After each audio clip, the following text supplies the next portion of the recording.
Indonesia. Dengan ini menyatakan kemerdekaan Indonesia. Hal-hal yang mengenai pemindahan kekuasaan dan lain-lain diselenggarakan dengan cara saksama dan dalam tempo yang sesingkat-singkatnya. Jakarta, 17 Agustus 1945, atas nama bangsa Indonesia, Soekarno Hatta. Assalamualaikum warahmatullahi wabarakatuh.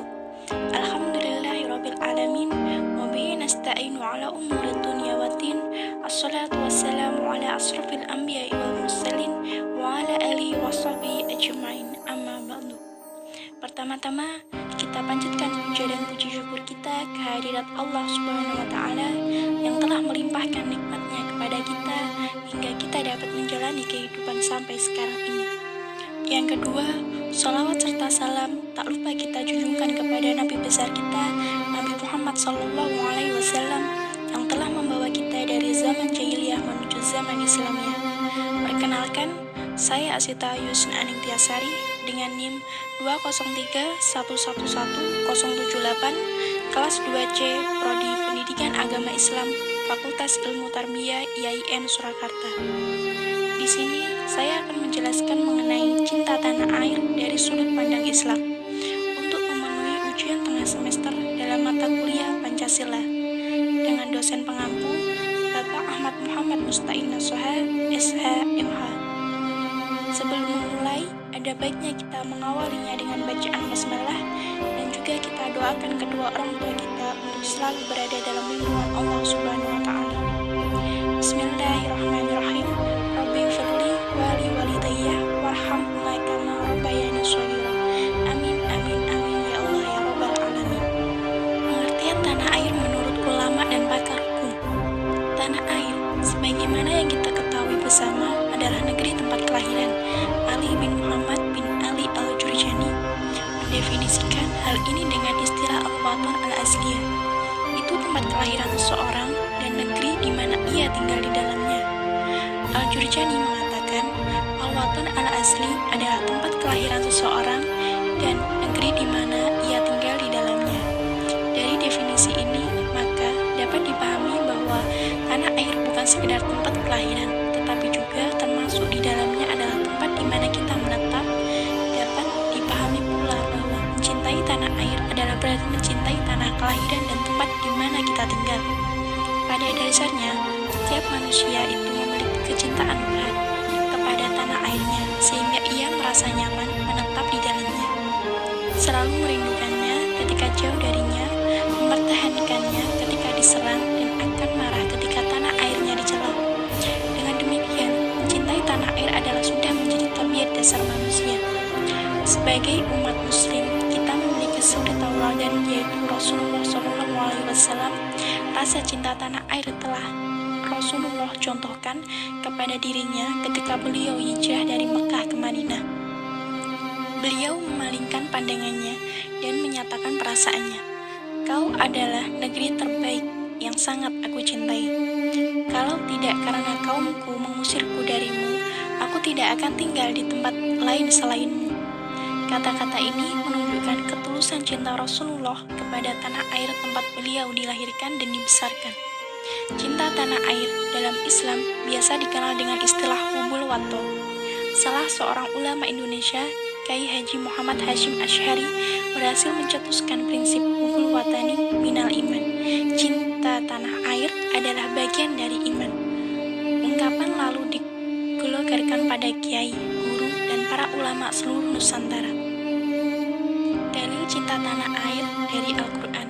Salah satu ayat Al-Quran yang menjadi dalil cinta tanah air menurut penuturan para ahli tafsir adalah Quran Surat Al-Qasas ayat 85, yang artinya, sesungguhnya Allah yang mewajibkan atasmu melaksanakan hukum-hukum.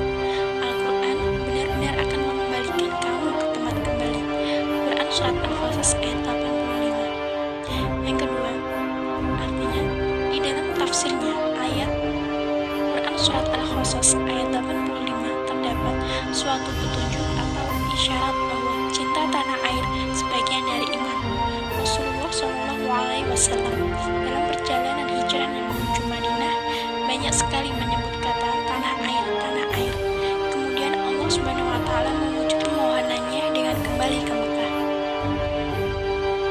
Yang ketiga, artinya, dan sesungguhnya jika seandainya kami memerintahkan kepada mereka orang-orang munafik, bunuhlah diri kamu atau keluarlah dari kampung halaman kamu, niscaya mereka tidak akan melakukannya kecuali sebagian kecil dari mereka.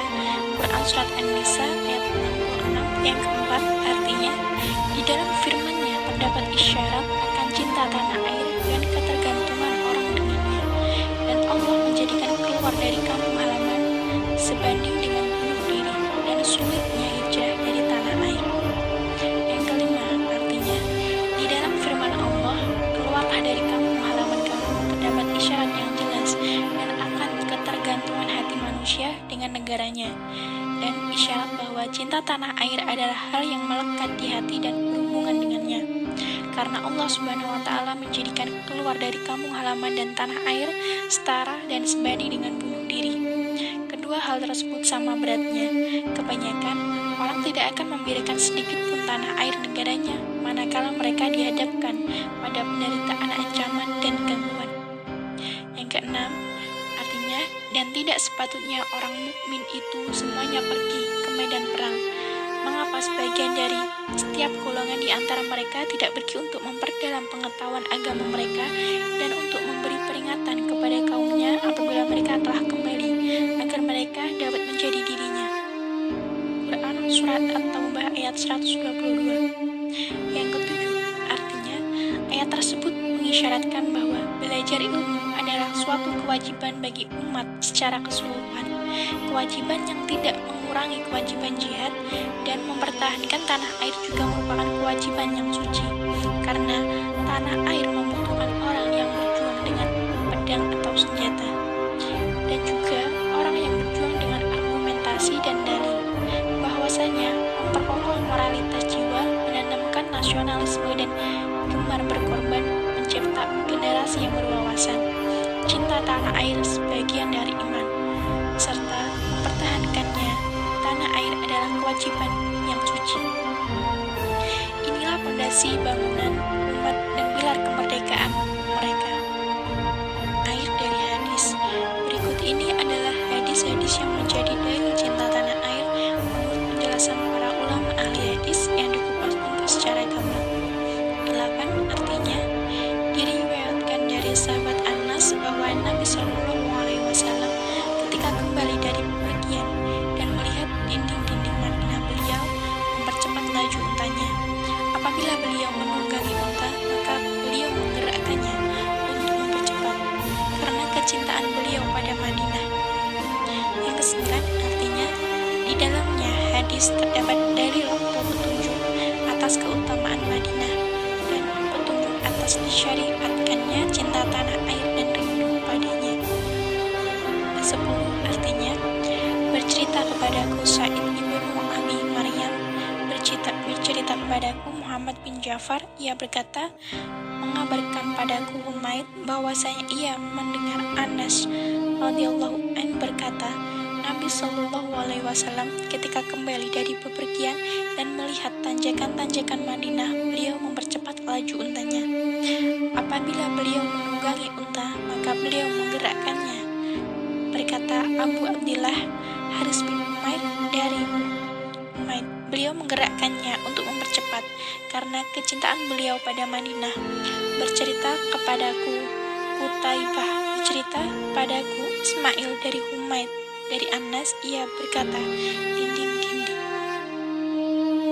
Angka 11.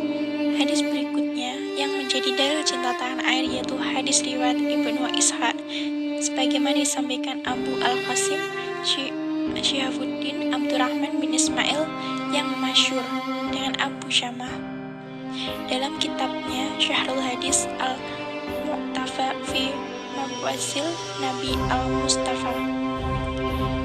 Yang ke-12, Al-Suhaili berkata, dan di dalam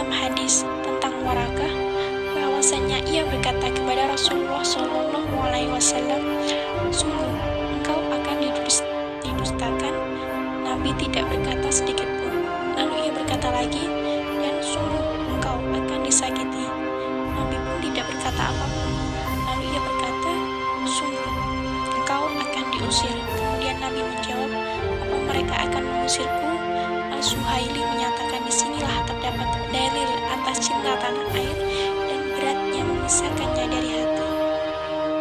Ke-13 artinya Suhaili berkata, disinilah terdapat dalil atas cinta tanah air dan beratnya memisahkan dari hati.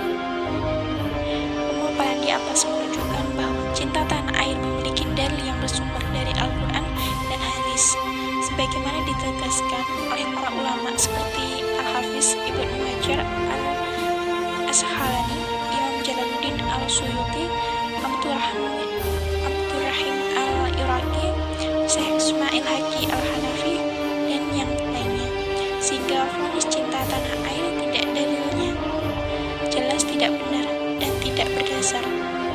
Sekian video materi dari saya. Marilah kita tutup video ini dengan membaca hamdalah dan doa kafaratul majelis. Alhamdulillahirabbil alamin. Subhanaka Allahumma wa bihamdika asyhadu an la ilaha anta astaghfiruka wa atubu ilaik. Baiklah, sekian dari saya. Maaf apabila terdapat kesalahan dalam ucapan maupun perbuatan. Terima kasih. Wassalamualaikum warahmatullahi wabarakatuh.